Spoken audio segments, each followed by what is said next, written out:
குழந்தைகள் பெண்கள் தொடர்பான பாலியல் தொல்லை தொடர்ந்து கொண்டே இருக்கிறது. அதை முடிவுக்கு கொண்டு வர வேண்டியது ஆட்சி பீடத்தில் இருக்கின்ற அரசாங்கத்தினுடைய கடமை.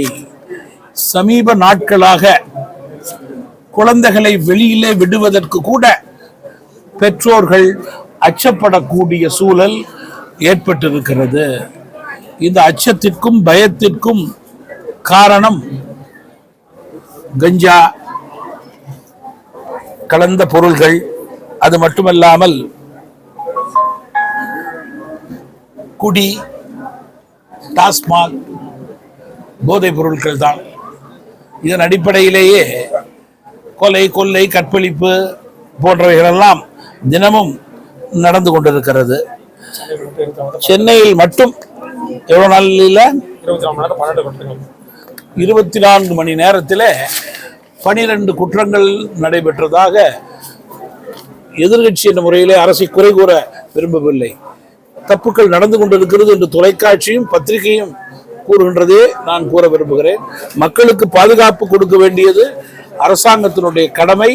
இது போன்ற தவறான செயல்களுக்கு இரும்பு கரம் கொண்டு அடக்கக்கூடிய நிலையை ஏற்படுத்த வேண்டும்.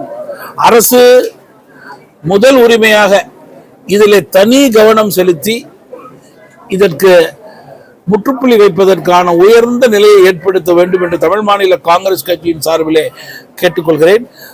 தவறு செய்பவர்களை நேரடியாக பார்த்தால்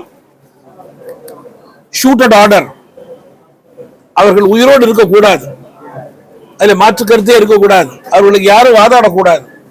மிருகத்தனமான செயல்களில் ஈடுபடும் போது வேறு வழி இல்லை. 3 வயது பச்சிளம் குழந்தை நினைத்து பார்க்க கூட முடியவில்லை. இரவிலே தூக்கம் வருவது கிடையாது. இது போன்ற நிலை இருக்கவே கூடாது. இந்த நிலைக்கு காரணம் தனி மனித ஒழுக்கம் தான். தனி மனித ஒழுக்கம் கெடுவதற்கு காரணம் போதைப் பொருள், குடி. இதற்கு முற்றுப்புள்ளி வைக்க வேண்டிய அரசாங்கத்தினுடைய கடமை. தயவு கூர்ந்து இருகரம் கூப்பி கேட்டுக்கொள்கிறேன். இதனை முதல் படியாக எடுத்துக்கொண்டு இதற்கு முற்றுப்புள்ளி வைக்க வேண்டும் என்று தமிழ் மாநில காங்கிரஸ் கட்சி வேண்டி கேட்டுக்கொள்கிறது.